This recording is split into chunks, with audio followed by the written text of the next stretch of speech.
गिलानी साहब protective bail के लिए अदालत में थे। उस दिन उनका बेटा जो कि तालिबान उसको किडनैप करके अफ़गानिस्तान लेकर गए थे और अमेरिकन फोर्सेस ने उनको रहा करवाया था और अपने जहाज़ पर उनको भेजा।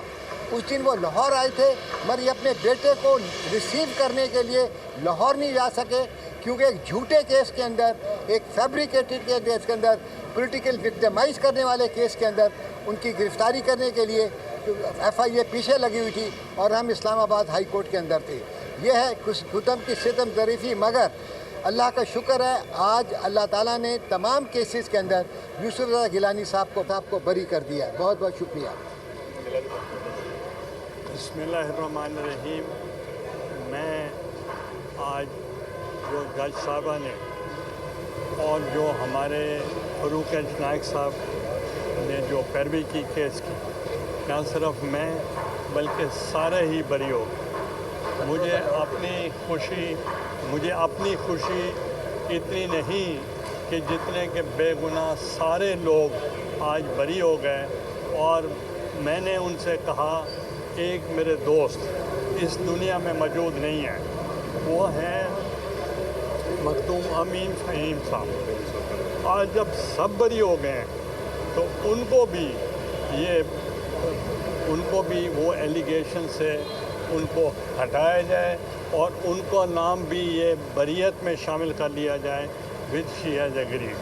तो इसलिए मैं अल्लाह ताला का बहुत शुक्र अदा करता हूँ और फ़रूक नाइक साहब ने बहुत अच्छी पैरवी की और मैं उन सब लोगों को जो गलत मुलव्वस थे उनको आज बरीयत पर मैं मुबारकबाद। अच्छा गिलानी साहब, ये जो एलिगेशन आप पर है उससे तो लग रहा है सिर्फ आपको सियासी तौर पे इधर उधर भगाने के लिए या तदलील करने के लिए केस बनाया गया, तो क्या आप इनके खिलाफ कार्रवाई करेंगे क्योंकि 14 साल आपके ज़ाया हुए? ये देखें, जिन्होंने बनाए मैं उनका इत्तेहादी हूँ, मैं उनको छोड़ भी नहीं सकता, मैं उनके साथ हूँ।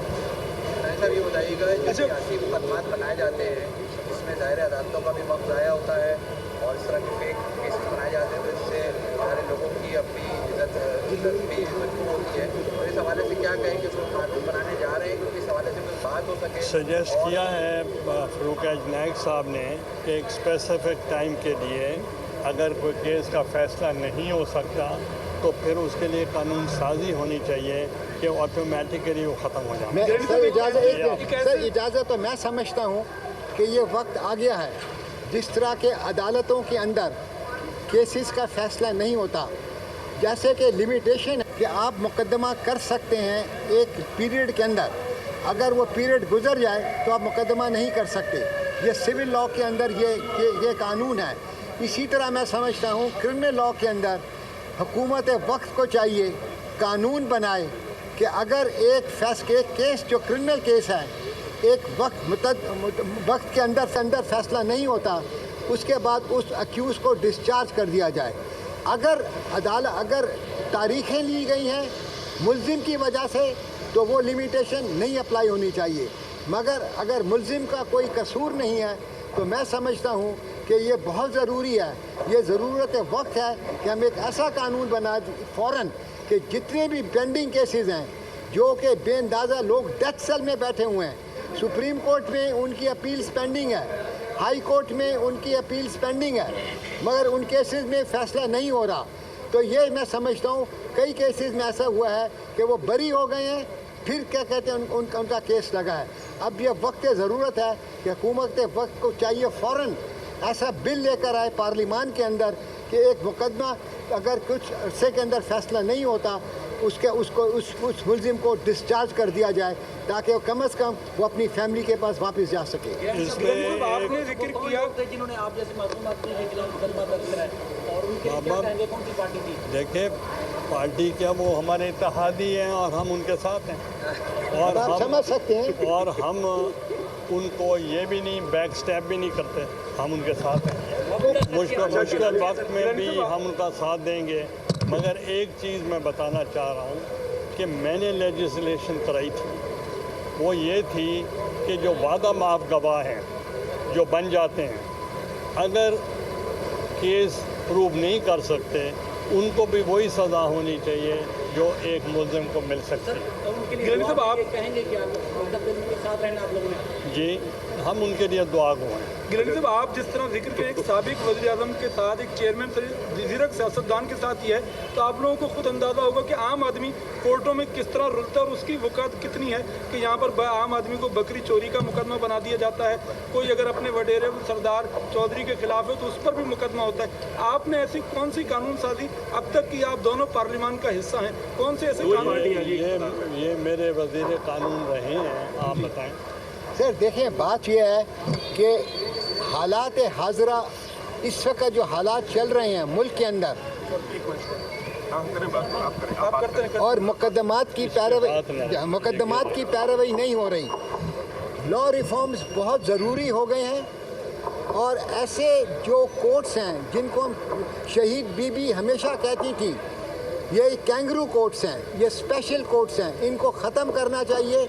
इस मुल्क के अंदर कोई स्पेशल कोर्ट नहीं होना चाहिए, चाहे वो नैब का कोर्ट हो, चाहे FIA का कोर्ट हो, कोई भी कोर्ट हो। ये रेगुलर जो जजेज़ हैं उनके पास ये केसेस देना चाहिए, क्योंकि आइन के नीचे सुपरिटेंडेंट्स है अदालतों की, जो मातहत अदालतें हैं वो हाई कोर्ट के पास हैं, मगर ये जो अदालतें स्पेशल बन जाती हैं वो हाई कोर्ट के ज़ुमरे से निकल जाती हैं। इसलिए chief justice of the province उन जजेस के ऊपर जो सही फैसला नहीं करते उनके ऊपर कुछ नहीं कर सकते। इसलिए ये वक्त आ गया है कि जुडिशरी को एक होना चाहिए, स्पेशल कोर्ट्स को ख़त्म कर देना चाहिए ताकि हर इंसान को इंसाफ मिल सके। अच्छा गिलानी साहब, रिजर्व सीट्स का फैसला हो चुका है, आपको लगता है सेनेट में भी कुछ मज़ीद सेनेटर आ रहे हैं, आपको लगता है किसी सूबे में या किसी और सतह पे कोई तब्दीली आ सकती है? देखें, सेनेट में जो इस वक्त पोजीशन है,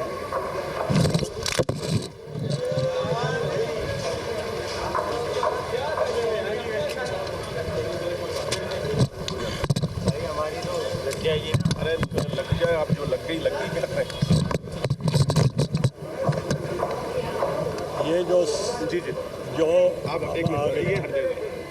जो सेनेट की पोजीशन है, सेनेट में जो रिजर्व्स जो सीट्स थी सेनेट की KP के, उसके वो मैटर सब जुडिस था, अदालतों में था। अब फैसला हुआ है तो इंशाल्लाह इलेक्शन होगा और जो भी आवाम फैसला करेगी हम उसको एक्सेप्ट करेंगे। और दूसरा, सेनेट में चूँकि मेरा मुकाबला नहीं हुआ था तो लिहाजा उनके आने से कोई फ़र्क नहीं पड़ेगा और मैं समझता हूँ कि सेनेट में बल्कि खुशी होगी। It's a house of federation और तमाम इकाइयाँ जो हैं वो सब इकट्ठी हो जाएंगी और हाउस ऑफ फेडरेशन बेहतर तरीके से। किसी तब्दीली का इम्कान है रिजर्व सीट्स के? देखें, ये तो उस सूबे के असेंबली ने फैसला करना है, हमने नहीं करना। गिलानी साहब, इस वक्त खैबर पख्तूनख्वा में जो सेनेट इंतखाबात का प्रोसेस है, जो मुख्तलिफ सियासी जमातें नंबर की बुनियाद पर जोड़ तोड़ कर रही, आप समझते हो पूरा इंतखाबी अमल सेनेट का शफाफ हो रहा है? देखें, मैंने तो अपने दौर में कोशिश करता था कि बिला मुकाबला हो जाए। सिंध में भी बिला मुकाबला हुए, पंजाब में भी बिला मुकाबला हुए, तो बहुत सारी जगहों पे बिला मुकाबला हो गए, तो हो सकता है वहाँ भी बिला मुकाबला हो जाए। Thank you.